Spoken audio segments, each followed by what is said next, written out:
Opa, tudo bem? Meu nome é Victor, bem-vindo ao canal Politizando. E hoje nós vamos comentar sobre o PAC 3, né, que o governo anunciou já faz um tempo, né? Eu fiz uma leve menção a ele no meu vídeo passado. Eu comentei sobre o déficit fiscal, os problemas que aquele déficit continha, e eu coloquei o PAC 3 justamente pela questão do déficit que o governo está tendo, e ele anunciou um investimento bilionário, vulgo trilionário, em obras públicas no Brasil, obras de infraestrutura, enfim. E eu vou comentar se o PAC 3 é a salvação dos problemas logísticos e infraestrutura brasileira ou não. Vamos por parte. Em primeiro lugar, o que é o PAC? O PAC é o Programa de Aceleração do Crescimento Econômico. O pessoal até brinca que é o Programa de Aceleração da Corrupção, devido aos imensos escândalos de corrupção que teve nos PACs 1 e 2 passados. Mas vamos lá. O PAC 3, ele veio com a promessa de ser um grande investimento em obras de infraestrutura, para melhorar a logística do país. Porém, se a gente for levar em conta o cenário econômico atual, com a economia na situação que está, o PAC 3 ele não vem no momento certo pelo simples fato do governo já estar tendo um déficit fiscal enorme e junto a isso já vai sim comprometer ainda mais as contas públicas, né? Provavelmente essas obras vão começar ano que vem ou em 2025, vai depender aí de como vai andar os projetos de iniciar essas obras. Mas vamos lá. Quanto que vai ser o financiamento dessas obras? O financiamento até o fim do mandato Lula vai ser de 1,3 trilhão de reais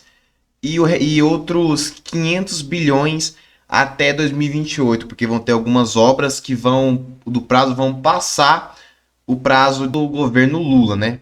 Mas enfim, vão ser em média 371 bilhões por ano.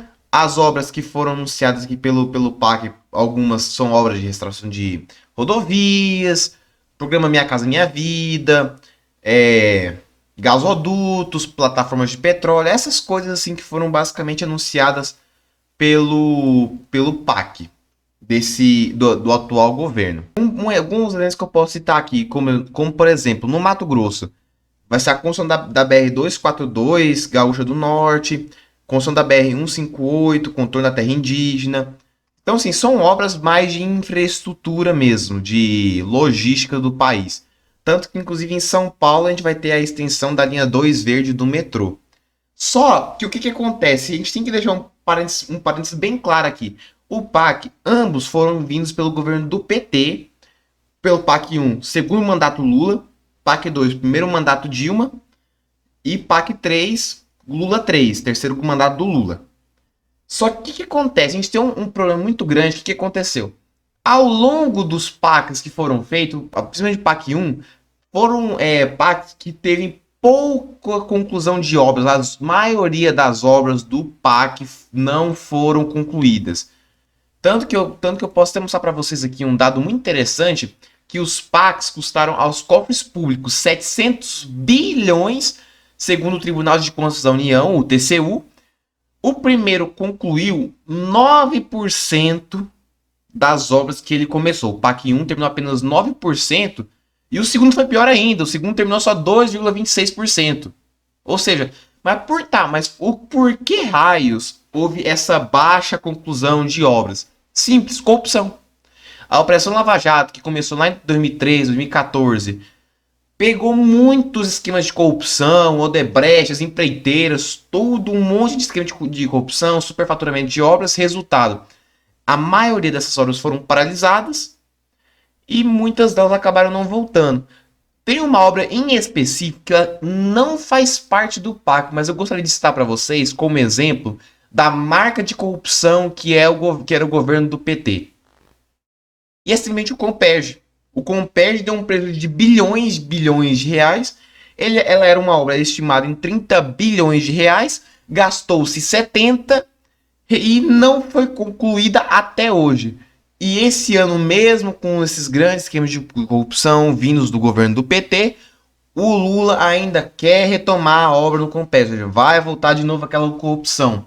Essa é uma obra que não faz parte do PAC 1, 2 nem 3, mas eu queria fazer um adendo a ela aqui, uma coisinha à parte, para mostrar para vocês por que que o PAC não é a salvação de logística e infraestrutura do país, simplesmente porque a corrupção que teve nesses PACs foram gigantescas, os números foram absurdos. Não é à toa que a Operação Lava Jato tomou essa proporção tão grande, porque a maioria das obras tiveram esquema de superfaturamento de obras para poder ajudar empresas amigas do governo, essa corrupção toda. E as obras que foram entregues foram obras de qualidade questionável, como um bom exemplo que a gente pode citar foi aquela ciclovia lá no Rio de Janeiro, que teve aquele desmoronamento, que foi inclusive por consequência uma obra do PAC, né? Foi uma obra do PAC, aquela ciclovia do Rio de Janeiro da época da Copa que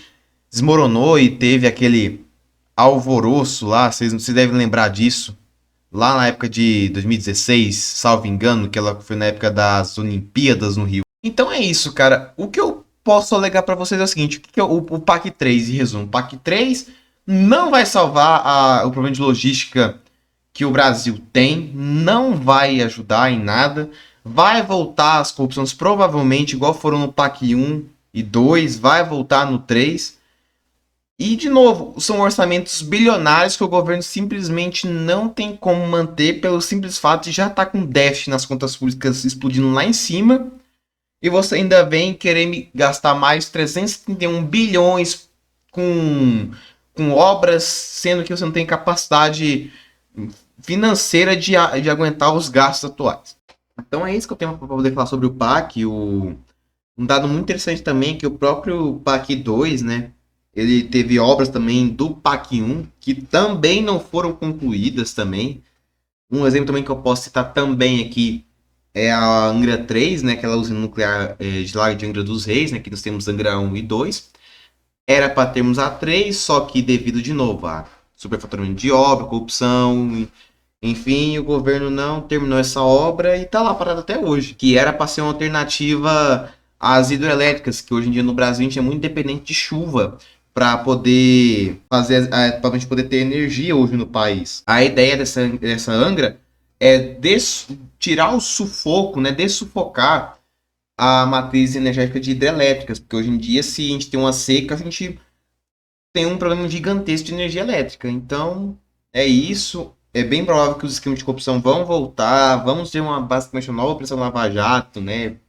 Enfim, é isso que eu tenho para poder comentar com vocês. Espero que tenham gostado do vídeo. E é isso aí, gente. O Brasil voltou, né? O Brasil voltou 20 anos atrás, na época da corrupção, petrolão, mensalão. Voltando para essa época aí, gente. Vocês fizeram o L, agora vocês aguentam.